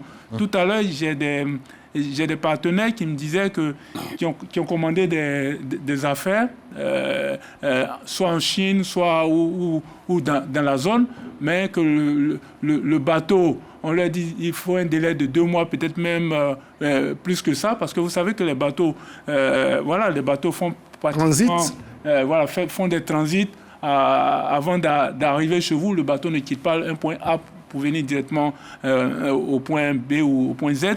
Donc, effectivement, il peut y avoir des répercussions. Sinon, il y a des répercussions actuellement sur l'Afrique.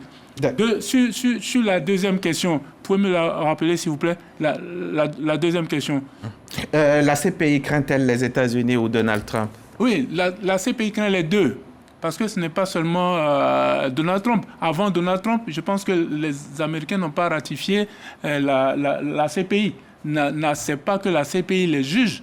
Donc, ce n'est pas Donald Trump qui a inventé, le refus de la CPI d'intervenir dans leurs affaires. C'est une tradition américaine et Trump ne fait que suivre cette tradition. Et comme je dis, Trump est beaucoup plus pragmatique.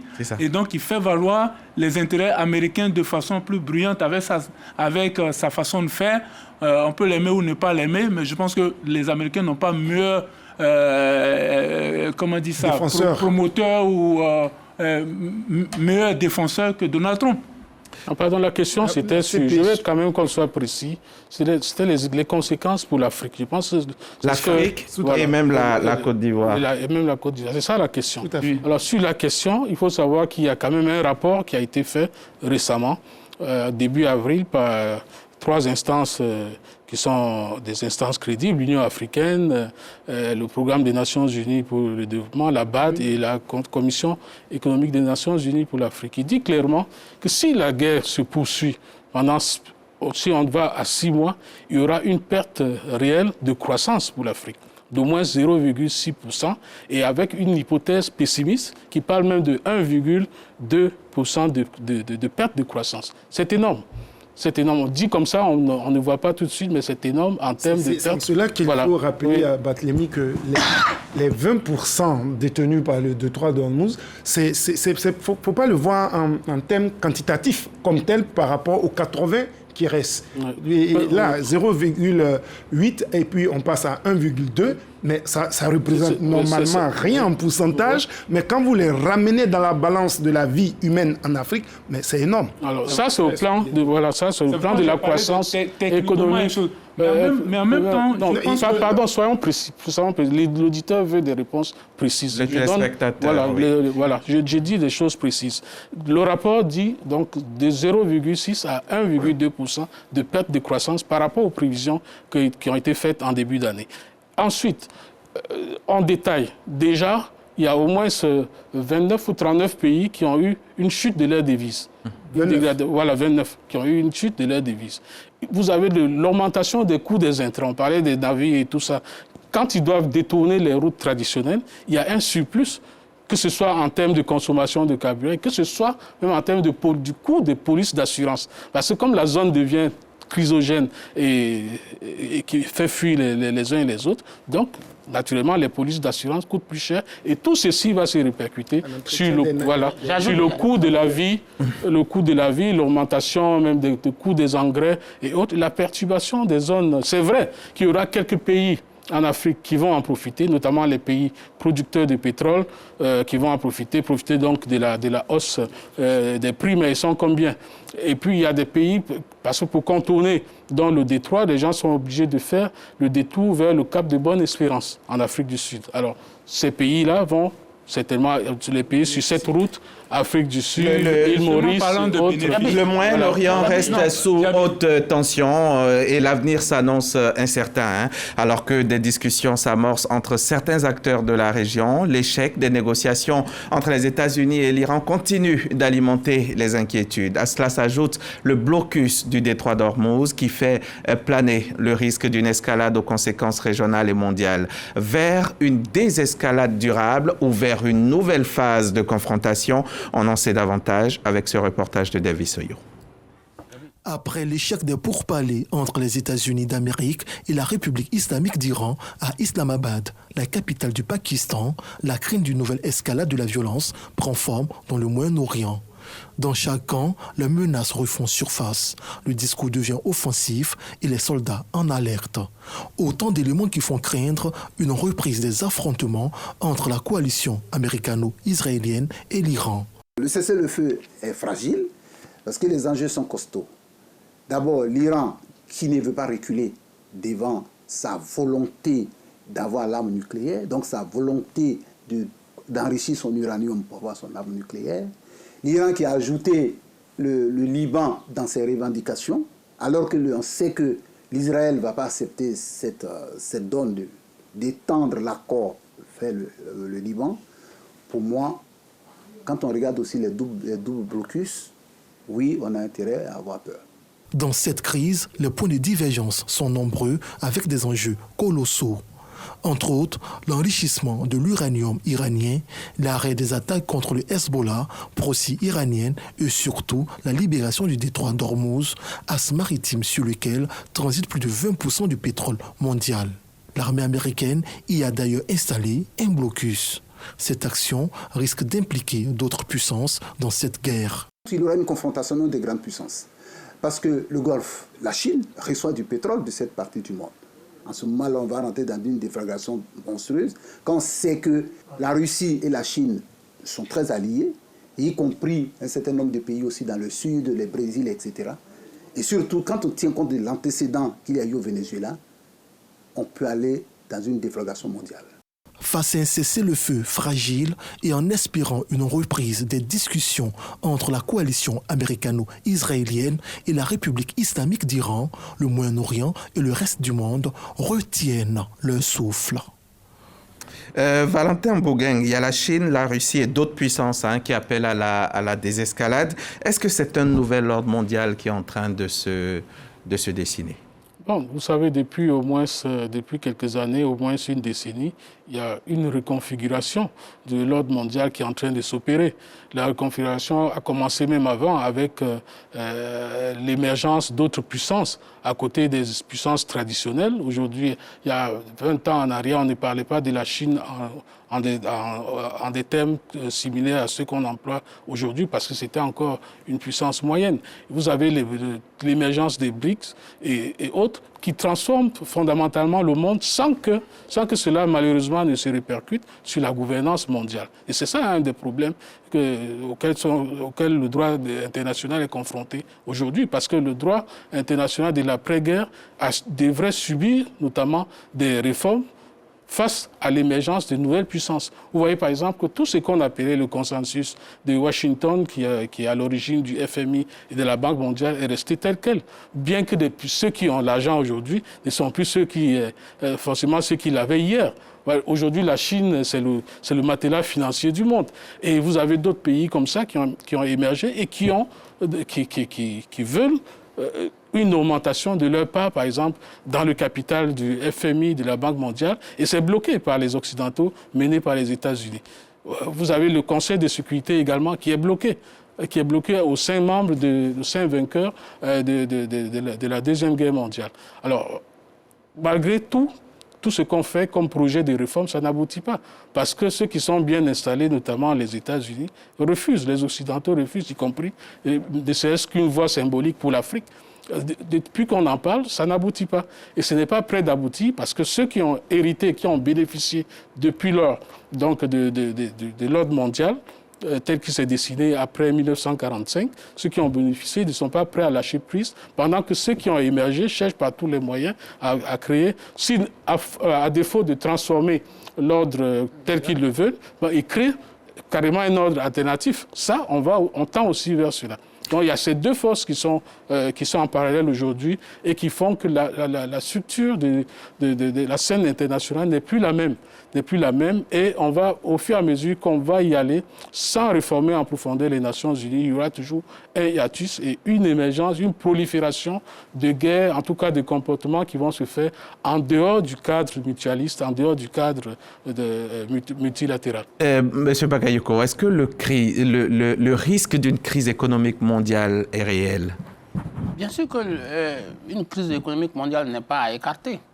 Si je parle... C'est pas exagéré, hein? Oui, non, je ne pense pas, parce que les pôles qui s'affrontent aujourd'hui, ce sont des postes majeurs pour le monde entier. Mais tout à l'heure, quelqu'un a parlé de l'impact sur l'Afrique et probablement sur la Côte d'Ivoire. Oui, bien sûr, parce que vous voyez, il a parlé de dépréciation de la monnaie de beaucoup de pays. Or, ce qui a dépréciation de monnaie, ça veut dire que tous les agrégats sont réunis pour qu'il y ait une inflation incontrôlée. Ça, c'est évident. Et puis, les produits qui passent par le détroit d'Ormuz sont des produits stratégiques. C'est le pétrole, c'est le gaz. Or, ce sont des produits qui peuvent, dont les problèmes peuvent entraîner un effet d'emballement sur les autres produits. Imaginez, quel est aujourd'hui le produit qu'on peut fabriquer sans électricité? Or, si le gaz passe, le pétrole, ces produits-là sont alimentés par de l'énergie. Cette énergie est alimentée par du gaz. Donc, fatalement, si le gaz a des problèmes, si les circuits de distribution, les circuits commerciaux sont bouchés, forcément, ça va impacter sur les usines qui vont mettre des produits à la disposition de nos marchés. Et donc, naturellement, ces produits-là vont se renchérir. Donc, on ne peut pas dire qu'il ne peut pas avoir d'impact sur nos pays. Et puis, la surenchère commerciale, ça fait partie des données économiques. Si un produit, il a dit qu'il y a des pays qui vont tirer parti de ce renchérissement. Je pense notamment à l'Algérie, je pense aux pays pétroliers comme l'Angola, le Nigeria, etc. Mais parce que la surenchère fait partie de l'ordre commercial mondial. Donc, forcément, ça va se faire. Mais il va subir. Donc, ce que je veux dire, je veux dire que l'ordre commercial mondial, les rapports sociaux, les rapports commerciaux vont forcément être impactés en bien ou en mal, mais par cette crise. Maintenant, sur la question de la géopolitique mondiale, au plan économique, c'est clair, il y aura des impacts. Maintenant, sur le plan géopolitique, forcément, il va avoir un impact. Vous savez, aujourd'hui, le monde n'est plus ce qu'il était. Il a parlé des BRICS qui sont venus, qui aujourd'hui tentent de bousculer l'ordre qui était déjà établi. Bon, je ne reviendrai pas sur les réformes qui sont urgentes en matière de recomposition du Conseil de sécurité, mais vous voyez aujourd'hui qu'il y a une sorte de défiance vis-à-vis des blocs traditionnels. Je pense notamment en termes économiques au Mercosur, qui est une organisation sud-américaine qui aujourd'hui tient tête clairement à l'Union européenne. Ce n'était pas le cas il y a 50 ans en arrière, même il y a 20 ans en arrière. Et puis, les BRICS aujourd'hui, c'est la partie où il y a vraiment des augmentations des richesses. La Chine, la Russie, l'Afrique du Sud, etc. Et d'autres pays sont en train de s'ajouter. Je pense notamment à l'Égypte. Donc, forcément, il va y avoir une sorte de refonte du fonctionnement du système économique et politique mondial avec cette guerre. Et je pense que ce qu'il est urgent de faire aujourd'hui, c'est de réformer. Non seulement le Conseil de sécurité, mais de réformer le fonctionnement commercial, notamment au niveau de l'OMC, sur le plan économique. Le blocus du détroit d'Ormuz, Barthélémy Kwame, est perçu par l'Iran comme un acte de guerre. Est-ce qu'on est en train de constater, on n'est pas en train d'entrer dans une phase de confrontation directe entre l'Iran et les États-Unis? Avant tout, permettez-moi de dire que ce ne sera pas par décret que l'ordre mondial va être reconfiguré, ce ne sera pas par décret qu'il va avoir une reconfiguration des Nations Unies, de tout ce qu'on souhaite et autres. Je pense que cette crise, personne ne l'a souhaité. Je parle de... Non, les États-Unis l'ont souhaité. Nous, Africains. Je parle de nous, Africains. Personne ne l'a souhaité. C'est vrai que, théoriquement, il y a des incidences sur nous, même dans la pratique. Mais ça peut être aussi l'occasion, ou c'est l'occasion pour qu'on soit interpellé. Vous voyez-vous, le commerce intra-africain, pour le moment, il est encore faible. Les déplacements entre pays africains, c'est encore faible. Parce que les migrations se font en général, alors qu'on bouge beaucoup, je veux dire, dans certaines contrées. Mais en termes de mouvement de vraies richesses quantifiables et bien organisées, ce n'est pas encore ça au niveau de l'Afrique. C'est-à-dire que la création de richesses intérieures, pourtant on dit que l'Afrique est riche. Donc ces difficultés doivent être aussi l'occasion pour nous, même si on ne l'a pas souhaité, ça doit être l'occasion aussi pour nous de nous reformer, de nous reconstituer, de nous réorganiser, avant même de parler d'organisation de l'ordre mondial. Parce que, oui, être membre du Conseil de sécurité ne doit pas être un cadeau. Quand la Chine est membre du Conseil de sécurité, ce n'est pas un cadeau qu'on fait à la Chine ou aux États-Unis ou encore à la France. Je pense que c'est quelque part... On sait tous d'où c'est parti.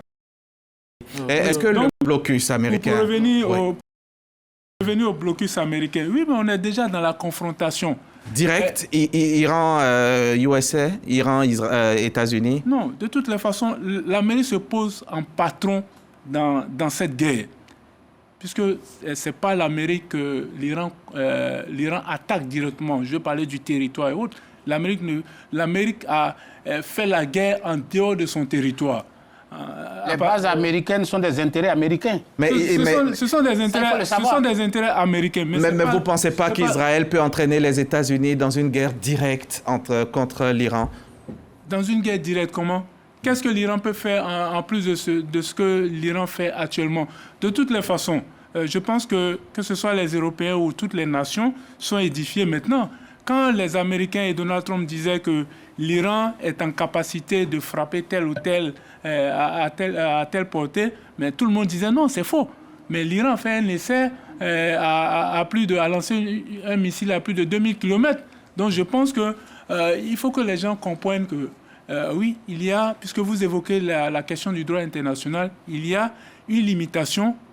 Professeur Nobour parlait de qui a le droit d'avoir l'arme et qui n'a pas le droit de l'avoir. À partir du moment où les règles sont établies, jusqu'à ce qu'on les change, on doit pouvoir les respecter. Pour ça, nous disons que l'urgence, c'est de réformer ces règles. Oui, professeur, vous vouliez dire un mot. C'est-à-dire qu'il faut travailler, organiser. Sur ce point, je voulais dire que le législateur fait les lois, fait les règles en fonction des situations en présence pour pouvoir faire en sorte que tout le monde se sente à l'aise. Et en fonction aussi des forces en présence. Mais c'est tout ça qu'on appelle les situations, n'est-ce pas? Donc, les situations que nous rencontrons, ce que nous sommes en train de vivre, doivent pouvoir nous permettre de changer les choses. Et là où je suis d'accord avec vous, les règles que nous appliquons souvent, c'est par les éléments de force également. Parce que aujourd'hui, si nous ne participons pas à ces instances-là, c'est parce que nous n'avons pas véritablement présenté la force que nous sommes en tant qu'Afrique. Et cette force-là, tant que nous allons nous comporter comme des petits rois télé, chacun dans son pays, sans pouvoir s'associer. Savez-vous qu'anciennement, pour aller en Angleterre, en Afrique du Sud, il fallait aller en Angleterre pour aller en Afrique du Sud. Pendant que nous sommes en Afrique, ici. Mais pourquoi ne serait-ce qu'avoir une ancienne Air Afrique ou quelque chose de ce genre pour fonctionner? Mais c'est cette organisation qu'il nous faut pour pouvoir espérer avoir une place et compter. Les BRICS dont on parle, on a cité des puissances à l'extérieur, mais nous avions l'OUA. Mais après l'OUA, dès qu'on a créé l'UA, plutôt l'Union européenne, on est devenu UA. Pourquoi sommes-nous dans le mimétisme plutôt que de faire avancer ce que nous avions avant ceux qui étaient... Donc il faut commencer par justement, est-ce que les organisations internationales ont encore, les instances internationales ont encore un rôle à jouer ou bien elles sont marginalisées complètement? Les organisations ont un rôle à jouer. Africaines, principalement, ou partout? Si, elles ont un rôle à jouer. Tout dépend de l'énergie, des objectifs et de l'activité réelle des organisations. Si vous créez une organisation juste pour la forme, pour faire des réunions... Quelles sont ces organisations qui sont là pour la forme? Non, je ne citerai pas d'organisation, mais je veux dire que rien ne s'obtient par décret. Oui, il y a des gens qui ont le pouvoir de faire des décrets, mais même quand ils... Sauf Donald Trump, lui... mais parce que Donald Trump a la force. Et c'est là... contester à l'Iran d'utiliser le rapport de force et de ne pas attendre le décret, mais d'utiliser le rapport de force. Pour faire quoi? Pour imposer le nouvel ordre mondial. Rassurez-nous, on va terminer là-dessus. Rassurez-nous, rassurons les téléspectateurs, on n'est pas à l'aube d'un conflit plus large, du déclenchement d'un conflit plus large ou même d'une crise régionalisée, une crise majeure. Oui, je pense qu'aujourd'hui, pratiquement tous les acteurs ont intérêt à ce que la guerre s'arrête. Que ce soit les États-Unis avec leur superpuissance, que ce soit l'Iran, que ce soit même Israël qui, pour la première fois, a vu son territoire véritablement attaqué. Des Israéliens ont eu peur pour la première fois dans l'existence de l'État d'Israël. Donc, tout ceci, il y a un élément... Où nous sommes, Valentin, vous pensez qu'on est plus pour que la guerre s'arrête complètement ou bien on est plus... On espère... Tout le monde veut que la guerre s'arrête. Maintenant, on ne sait pas, il y a un acteur dont on ne connaît pas véritablement les motivations et les intentions. C'est qui? C'est M. Trump. Parce qu'on ne sait pas qu'est-ce qu'il veut exactement. Sur les objectifs de la guerre, vous savez que ça a varié depuis. Tantôt, c'était pour les armes nucléaires, après, c'était chemin faisant, changement de régime, ainsi de suite. On ne sait pas. Actuellement, il y a plus de 10 000 militaires américains qui sont dans le Golfe avec des centaines d'avions. Et puis, donc, ceux-là, ils servent à quoi là? Ça veut dire que c'est comme s'il y avait une ruse, c'est-à-dire qu'on est en train de faire de la diplomatie. Ce soir, une chose, merci Valentin, merci professeur Nogbou, merci Bakayoko, merci monsieur Kwame. Ce soir, une chose est sûre, ce cessez-le-feu ne règle rien, il révèle tout plutôt, un équilibre fragile, des intérêts contradictoires et une région où la paix reste suspendue à des décisions politiques, mais aussi à des calculs stratégiques, comme on a pu l'entendre ici sur ce plateau. La vraie question désormais, c'est qui aura le courage de faire la paix? Les États-Unis, Israël, l'Iran, et qui se prépare déjà à la guerre? Sommes-nous à la fin d'une crise ou au début d'un basculement mondial? Question. Bonsoir.